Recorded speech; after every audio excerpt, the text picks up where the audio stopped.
if you try and make it in an eco pour, it's not so good. Eco pours don't have the flex that resin does.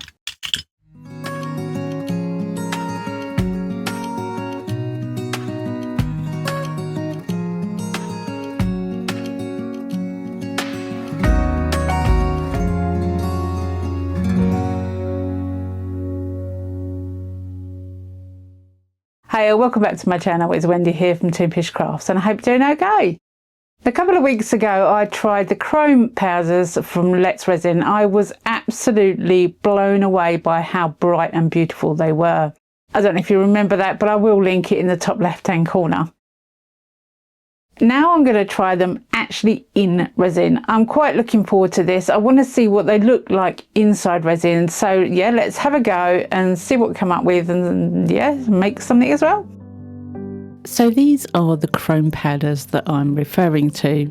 There's lots of bright colours in there, and if you haven't seen the video last week, go check it out because honestly they are stunning colours.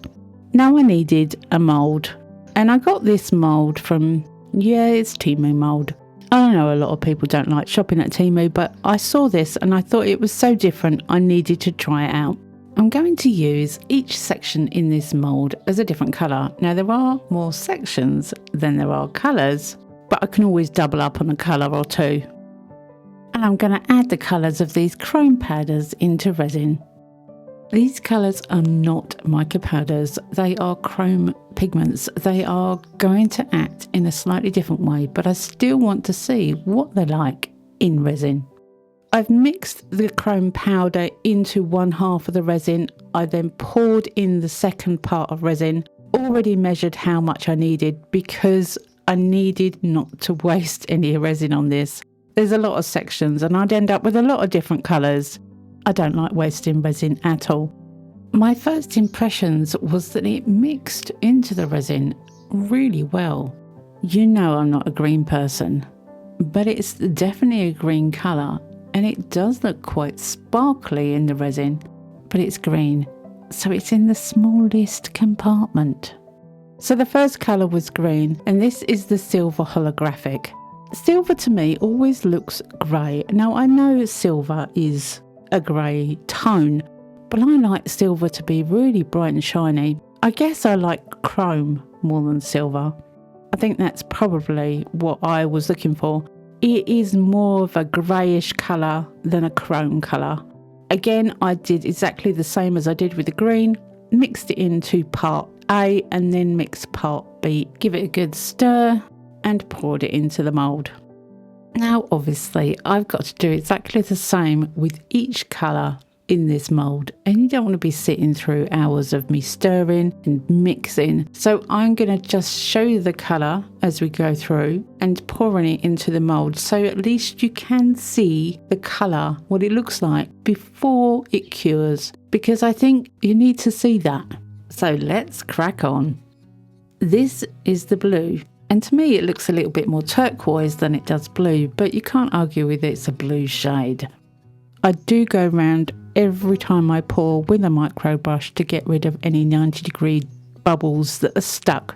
This is quite a straight edged mould, and I'm trying to make sure, because this is all meant to fit together, that I pour only to the top. I don't want to over pour this because they will not fit together. I've had other moulds like this and they really do need to be exact. This is the purple, a stunning purple. It is quite a pinkish purple, more of a mauve in my opinion than a purple, but it is just my opinion. And now I'm pouring the holographic pink. I am intrigued to see if the holographicness of the two, of the silver and the pink, come out when the resin is cured. I don't think they will be as holographic, but we'll find out. They definitely did when I was dusting the powders onto the mould. This is the light blue, and again it's quite turquoise looking in my opinion, but it's on the blue frame so you can't argue with that. Then you've got the royal blue. Now last time this was one of my absolute favourites. It's a striking dark blue and I do like striking colours. And then of course you've got the red. Now the red is gorgeous. I couldn't believe it when I came across this red in this box. Absolutely 100% the red I was looking for. The next one is rose red, and I can see this one in a lot of flower moulds. Absolutely beautiful. Another striking colour. And finally, the gold. Now, I'm not a gold person. I think gold is one of those colours you either love or hate, a bit like green. This might be just what you're looking for. And then I had 2 spare compartments, so I used one with the blue and one with the red to fill those 2 up. Now, back in the beginning of the year, Tracy from Mini Scenes GB sent me some sparkle white mica. She was having trouble getting hold of it and decided to source her own supply. I believe she sells this, so if you're looking for some sparkle white, go check out Tracy's shop.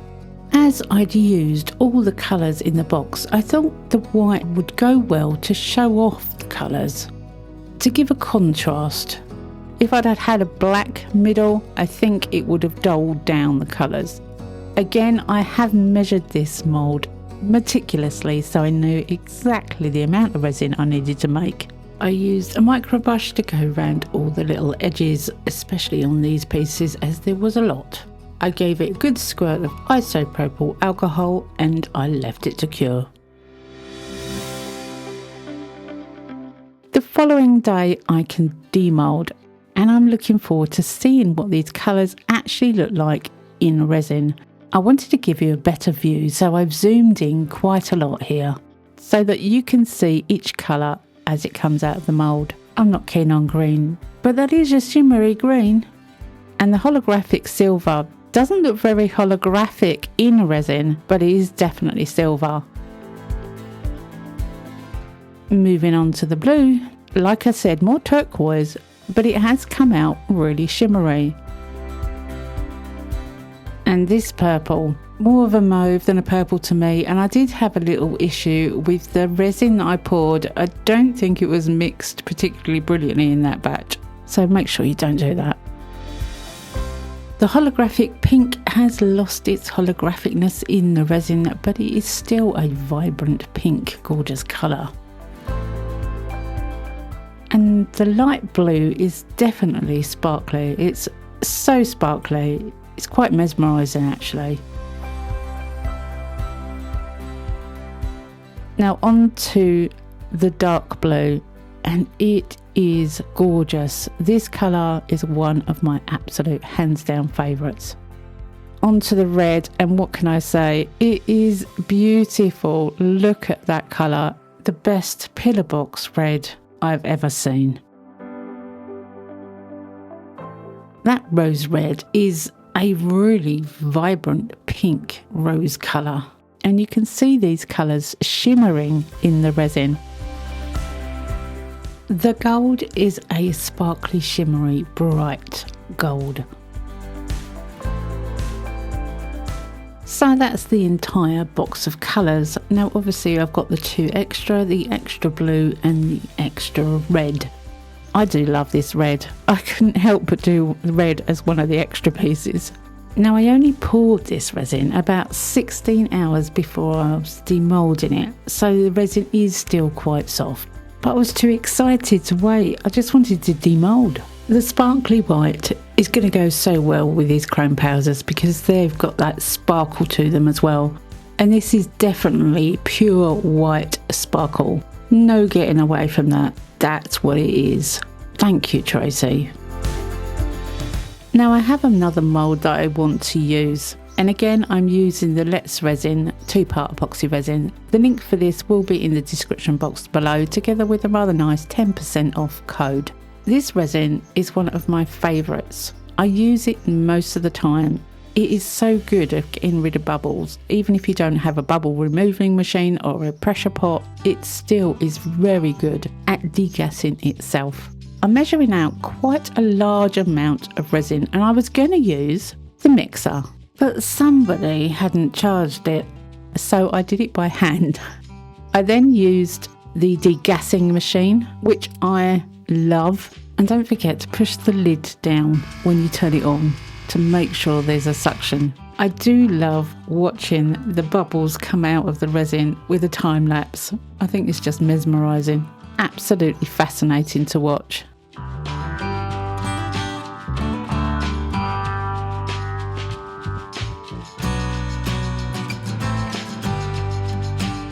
Once it's all degassed, I squirt it with isopropyl alcohol to get rid of any floating bubbles. And this is the mould that I'm going to use. Now, again, it's one of those moulds that I've had for quite a while. I got it from Temu. And it's taken me some time to figure out what I want to use it for. As this mould is quite a lot larger, I figured it would be a good area to test the colours in clear resin. So I've put quite a large amount of clear resin in this mould, and I've gone round with micro brushes and got rid of any stuck air. And there was a surprising amount of areas that were harbouring little tiny stuck bubbles. Squirting it with isopropyl alcohol means that anything that rises to the top can now get out. Now, this mould was sold as a piece of wall art. Obviously it's meant to be water droplets, rings, but I didn't want to use it as wall art. I wanted it to be used for something completely different. Now, my go-to colours for anything like this is red, white and blue, and occasionally purple. I've got to put in this red and this blue in here because these are my two favourite colours. But I want to go a little bit out of my comfort zone and use the turquoisey colour. And I thought that would be good between the red and the blue. You thought I was going to go green, didn't you? So this resin has been mixed now for about 20 minutes and it is really quite warm. That means that when I pour in a colour into the clear, it won't mix that well. And that really is what I need it not to do. I want it to float. I want it to do its thing. Resin does do its thing whether you like it or not. But if the resin is really quite warm, it's not going to flow and mix really floaty like. It's going to sit more or less where it is unless you move it yourself.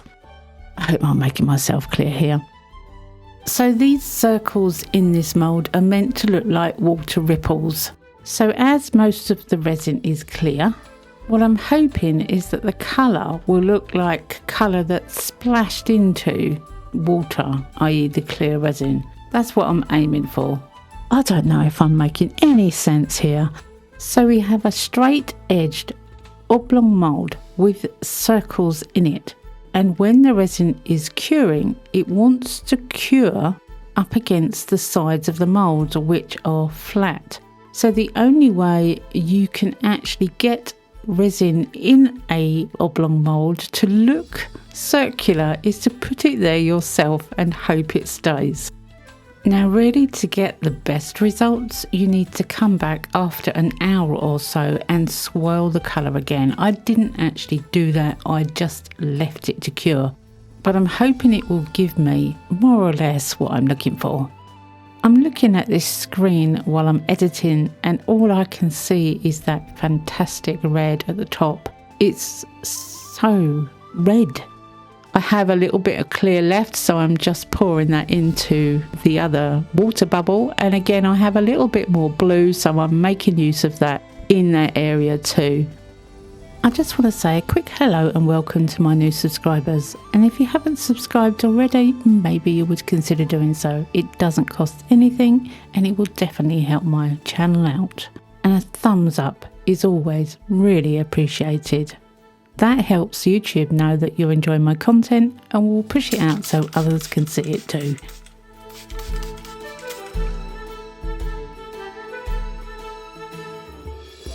While that's curing, I thought I'd show you how I put this piece together.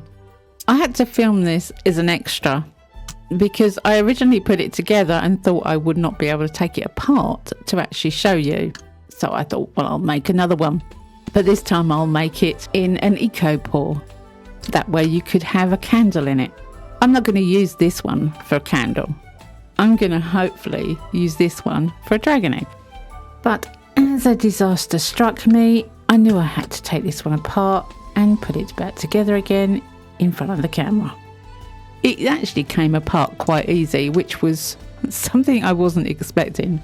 But when you're putting this together, if you ever want to make this, it is best, I think, to put all the pieces out in size first before you try to put them in the base, so that you know where your small bit is and your large bit and all the pieces around the outside edge.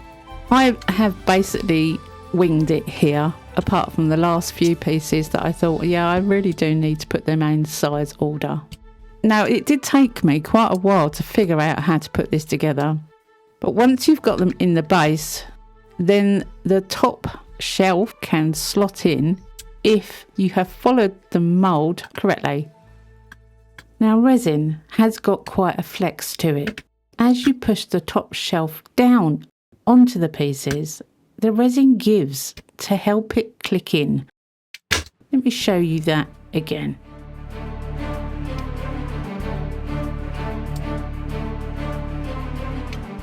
Once it's in, it is solid, and it worked really well. I was quite impressed. Once I actually figured out how to put it together, it does work quite well. However, if you try and make it in an eco pour, it's not so good.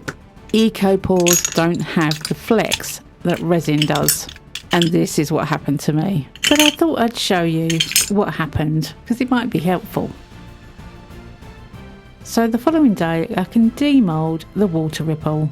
Now, unfortunately, I put this mould on a levelling tray and I didn't level the levelling tray, so it was deeper one end than it was the other, but it still should work for what I want it for. Demoulding it, the colours have shone through this piece, and this mould is absolutely stunning. I think it was sold as wall art. It's not practical for a coaster or a tray, it really isn't. Trying to put something flat on here, it would go all over the place. Although it's a beautiful finish, the colours are stunning. I do love those colours, and I love the water effect in this mould. It's not a practical mould at all, unless you put something completely different on it. So last week I had a week off, and I did sit and make some dragon eggs, and those eggs fit perfectly. And you may remember this dragon egg from a long time ago. Well, that sits brilliantly in this stand. All these chrome colours worked absolutely wonderful in the resin, and I know what my favourite colours are. What are your favourites? I hope you've enjoyed this video. It's a different look at these gorgeous chrome colours. I will be using them a lot in the future. Anyway, come back and see me next week, because you never know what I'm going to be up to. I never know what I'm going to be up to. Have a great week, happy crafting, and bye for now.